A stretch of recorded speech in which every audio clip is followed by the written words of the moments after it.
दोस्तों, जैसा कि आपको पता है, ट्रंप ने यूएस ने इंडिया के ऊपर टैरिफ लगा दिया है। इंडिया जो एक्सपोर्ट कर रहा है यूएस को उन प्रोडक्ट के ऊपर, और टैरिफ कितना है? 25 टैरिफ है, 25% पेनल्टी, यानी कि टोटल 50%। और इससे अफेक्ट होंगे लगभग 2000 प्रोडक्ट जिसको इंडिया यूएस को एक्सपोर्ट करता है। और इसका असर केवल बिजनेस पे नहीं, एक्सपोर्ट में नहीं, आपके इन्वेस्टमेंट पर होगा, आपके पोर्टफोलियो पे होगा, आपके एसआईपीएस पर होगा, आपके म्यूचुअल फंड्स पर होगा। तो यदि आप इस खबर को लेकर सीरियस हैं, अपने पोर्टफोलियो को लेकर सीरियस हैं, तो इस वीडियो को एंड तक जरूर देखिएगा। मैं कोशिश करूंगा आपको आसान भाषा में यह समझाने की कि टैरिफ क्या है और इस टैरिफ का इंपैक्ट आपके ऊपर, हमारे ऊपर क्या होने वाला है। सबसे पहले समझते हैं टैरिफ क्या है। जब कोई एक देश दूसरे देश को कोई प्रोडक्ट या सर्विस एक्सपोर्ट करता है तो वो देश उस पर टैक्स लगाता है और वो टैक्स टैरिफ कहलाता है।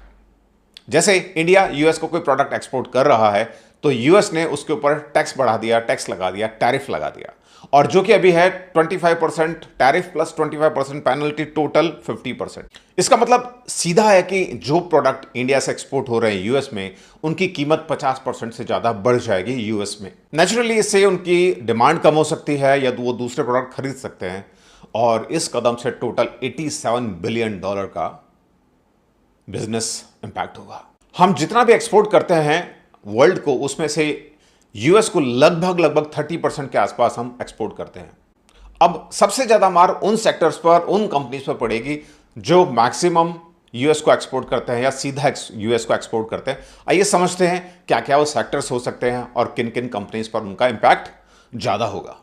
सबसे ज्यादा जो सेक्टर अफेक्ट होगा वो है टेक्सटाइल एंड गारमेंट्स, और total duty, total tax garment sector पर हो गया है इफेक्टिवली 60% के आसपास। थोड़ा वेरिएशन है अलग अलग सेगमेंट के हिसाब से। हम हर साल यूएस को 87,500 करोड़ का टेक्सटाइल एक्सपोर्ट करते हैं, और जो कि टोटल एक्सपोर्ट का 30% होता है। अब इस प्राइस सेंसिटिव मार्केट में हमारे भेजे हुए टेक्सटाइल एक्सपोर्ट्स, गारमेंट्स महंगे हो जाएंगे, क्योंकि वियतनाम, बांग्लादेश, वहां पर टैरिफ 15-20% ही है। तो ये इंडियन कंपनीज के लिए बड़ा झटका हो सकता है। और इस टैरिफ से सबसे ज्यादा जो अफेक्ट होने वाली कंपनीज हैं, उनमें से टॉप कंपनीज होंगी Page Industries, Welspun India, Gokaldas Export, Pearl Global, KPR Mills, Arvind Mills etcetera. और हां, एक चीज मैं बता दूं, यहां पर हम जो बात कर रहे हैं, जो कंपनीज के नाम मैंने लिए हैं, वो एक, उनका मतलब ये नहीं है कि आप उनसे रिलेटेड आपको कोई इन्वेस्टमेंट डिसीजन ले लेना है मेरे कहने पर या इस वीडियो को सुनने के बाद आप कुछ कंपनीज को खरीद लें, कुछ कंपनीज को बेच लें। ये एक एजुकेशनल वीडियो है जहां पे हम समझाने की कोशिश कर रहे हैं कि क्या इंपैक्ट होगा। डेफिनेटली इन कंपनीज पर इफेक्ट आएगा, लेकिन इनको खरीदने बेचने की आप कोई यदि स्टेप लेते हैं तो आप अपने फाइनेंशियल एडवाइजर से पूछ करके लीजिएगा। चलिए आगे बढ़ते हैं। दूसरा सेक्टर है जेम्स एंड ज्वेलरीज। इस सेक्टर पर टोटल टैरिफ अब हो जाएगा लगभग 52%, यानी कि 52% के आसपास, जहां पे हम बिजनेस करते हैं लगभग 85,000 करोड़ का, जो कि काफी बड़ा एक्सपोर्ट है इंडिया के लिए। और इंडिया के लिए इस सेगमेंट में, इस सेक्शन में यूएस हमारा सबसे बड़ा मार्केट है जेम्स एंड ज्वेलरी के अंदर। और इस सेक्टर में अफेक्टेड कंपनीज हो सकती हैं राजेश एक्सपोर्ट्स, टाइटन और वैभव ग्लोबल जैसी कंपनीज। इंडिया से यूएस को लगभग 64,400 करोड़ का एक्सपोर्ट होता है ऑटो कंपोनेंट, ऑटो पार्ट्स के एरिया में। अब चूंकि इस पर टैरिफ ज्यादा लग गया है तो ये पार्ट्स यूएस के कस्टमर्स को महंगे मिलेंगे और उसका इंपैक्ट कंपनीज पे आएगा। और कौन सी ऐसी कंपनी जो सबसे ज्यादा एक्सपोर्ट करती हैं, इनमें सबसे ज्यादा इंपैक्ट होगा बीएलडब्ल्यू, सोना प्रिसीजन्स को, मिंडा कॉर्पोरेशंस को, भारत फॉर्ज को, रामाकृष्णा फॉर्जिंग्स और भी कई छोटी कंपनीज पर इसका असर पड़ेगा। एक और सेक्टर है फुटवेयर एंड लेदर।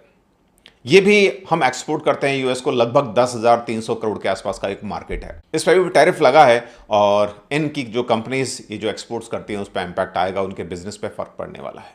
इन्फ्लेशन बढ़ने की वजह से, प्राइस बढ़ने की वजह से इनकी डिमांड कम हो सकती है। और इसमें जो एक कंपनी है मिर्जा इंटरनेशनल, और भी कई कंपनीज हैं, उनका बिजनेस इससे अफेक्ट होगा।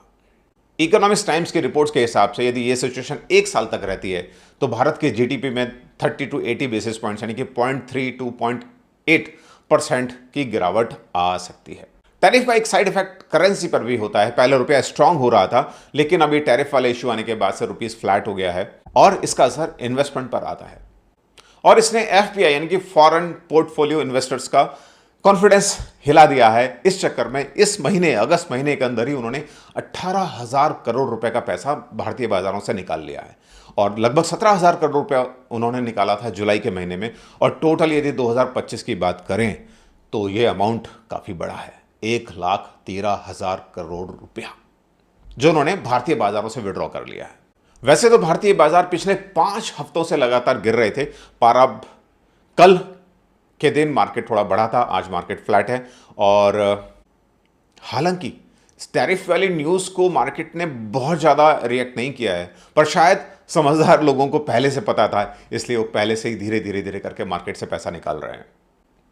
हालांकि उसकी भरपाई की है DIIs ने, जो कि इंडियन डोमेस्टिक इन्वेस्टर्स हैं। SIPs हम जो करते हैं, म्यूचुअल फंड में पैसा डालते हैं, शेयर्स खरीदते हैं, वो पैसा मार्केट में जा रहा है। तो FII और DIA का जो बैलेंस है उसकी कोशिश हो रही है। मूडीज जो कि एक रेटिंग एजेंसी है, उसका कहना है कि ये टैरिफ वाला इशू भारत का जो मैन्युफैक्चरिंग गोल है उसको डिरेल कर सकता है। और डेफिनेटली इसका इम्पैक्ट तो आएगा ही, पर देखते हैं मार्केट पे कितना इम्पैक्ट आता है। और ये भी एक बात है कि हो सकता है ट्रम्प चाचा वापस बदल जाए, क्योंकि उनको पलटने की बड़ी आदत है। तो देखते हैं क्या होता है।